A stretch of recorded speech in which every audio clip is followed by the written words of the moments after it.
along came Johanna with 6 months left of med school. Caitlin and John arrived during our 5-year residency program that found us living in Wauwatosa, Wisconsin. And after taking our first job in Arizona, little Cheyenne came along to complete our family. We've moved back to Wisconsin to take a job with the medical college and Frederick Hospital. But Doug left that job when he was headhunted to come work at Great Lakes Pathologist, where he is right now. After 3 years, he was voted in as partner and has worked at St. Luke's Hospital and Hartford Hospital ever since. So, Doug continues to inspire and amaze us with all of his talents and gifts. What are these, you might ask? Well, let me say, he is an incredible packer. He can pack any car, trunk, suitcase, backpack, and still have room to spare.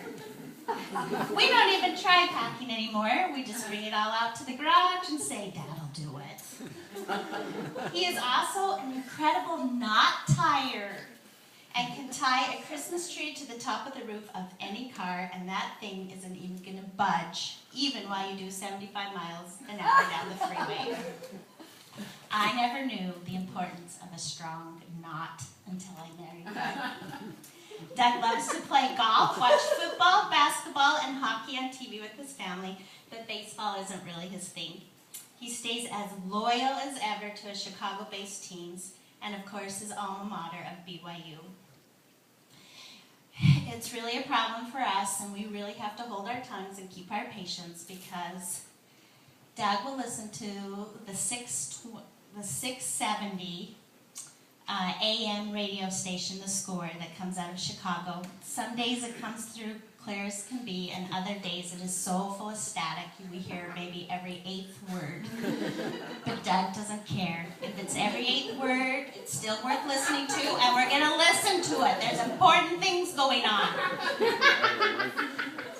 Because of this, I really feel like I need a sash, a crown, and a trophy, because I do not like listening to static at all. But if there is any sport that he does enjoy watching on TV, it would be anything that BYU is doing.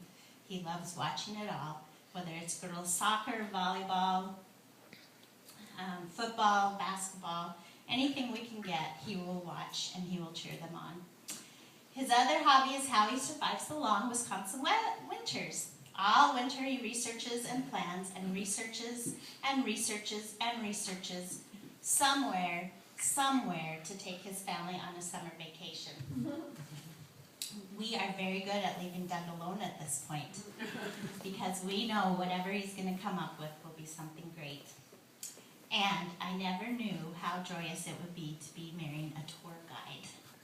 And so for this, I am very grateful. Debbie Werhan will attest.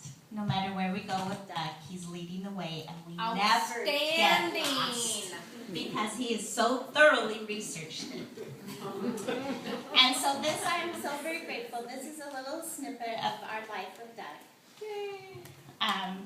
Doug has shown his determination and his diligence, and he doesn't take no for an answer when his heart tells him something else. And for this, I am so very grateful for you to have passed that on to our kids. So I love you, and I just want to say happy 50 wonderful years. So the kids each wanted to say something to you about you also. So we'll start with Cheyenne, the baby. Cheyenne has many names: Shybree, Cheyenne, Laramie, Rawlings, Cody, Rock Falls. Hi, Rock Springs. Alright, hi guys. So, for my little schmidlet thing, I just wanted to talk about my favorite memory with my dad.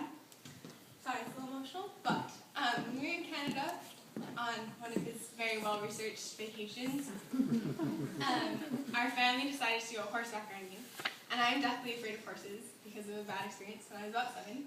And so I was scared out of my mind, and so he volunteered to stay back with me, and me and him just hiked around this little lake, which might sound really, really boring, and it probably was for him, but it was very exciting for me to just spend some one-on-one time and have him help me climb up steep hills with bugs that just totally made me want to puke. We got some great pictures and there's some great memories, and it's probably my best favorite time of the year. So I look. Happy birthday.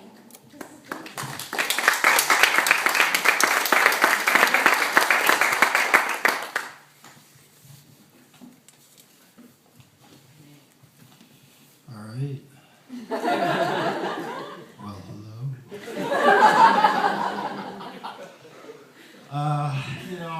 As my mom spoke, I kind of just counted all the things that I was going to say that she had already said. It was just so, thank you, Mom. The one thing she did fail to mention,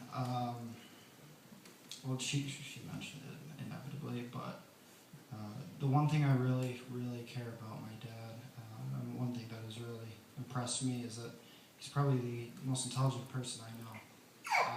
And that's not how much he knows in terms of factual information or,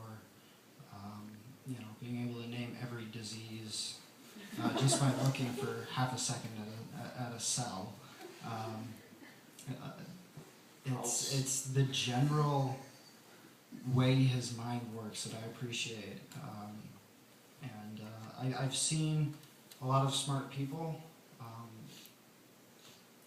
Through my high school education, I've tried to target the engineering department and really try and get into the upper levels of fabrication and designing everything from robots and weapons to rocket-propelled skateboards and fruit cannons, other projects, and he's so tolerant of me. He's always there with the fire extinguisher. I appreciate that. He'll point out that my clothing is probably the most flammable sweater I have for this test. But of all the people I've ever met, and all the things that they know, and all the things that they've gone to school for, their knowledge combined doesn't even come close to what my dad knows. It doesn't come close to the way my dad thinks, the way that he plans his every move and knows everything like the back of his hand. It doesn't come close to the way that he plans for the best for his family. It doesn't come close to the way that he researches a vehicle for months before he purchases it because it will have enough airbags in every single nook and cranny. And I appreciate that. So thanks, Dad.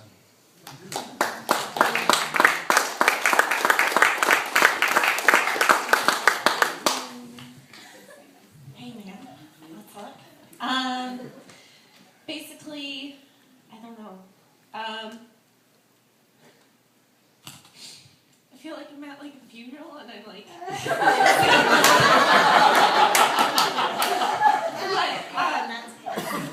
no, I just have to say that I love you, and I've never seen a dad that cares for his kids as much as he cares for us, and your patience and your acceptance of each and every child is amazing, and you are just one of a kind, and I'm very grateful that you are my dad and for the things that you've taught me, and the influence that you are, not only to me, but to everyone else around you, whether you know it or not. You're a really wonderful person, and you contribute a lot to this world, and you're one in a million, so thanks.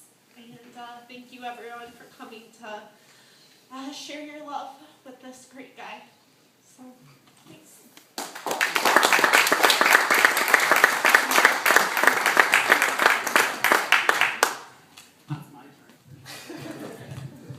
I just want to say I had nothing to do with this. But this is what I love. One of the things I love about Jill, she loves to have fun, and she loves people, and she has this way of making lots of great friends, more so than me, who am kind of more of a wallflower who likes to hang back and be shy. And it's been great. It's been a great 26 years. It's been a great 51 years, and I'm grateful for my family and my kids, who I love with all my heart. And I'm glad I've got them all fooled. So it's been a success, so I'm good about that. But thank you all for coming and for putting up with this verbal version of a home movie, I guess. I appreciate it, and I appreciate and love very much my wife, who would do something like this for me.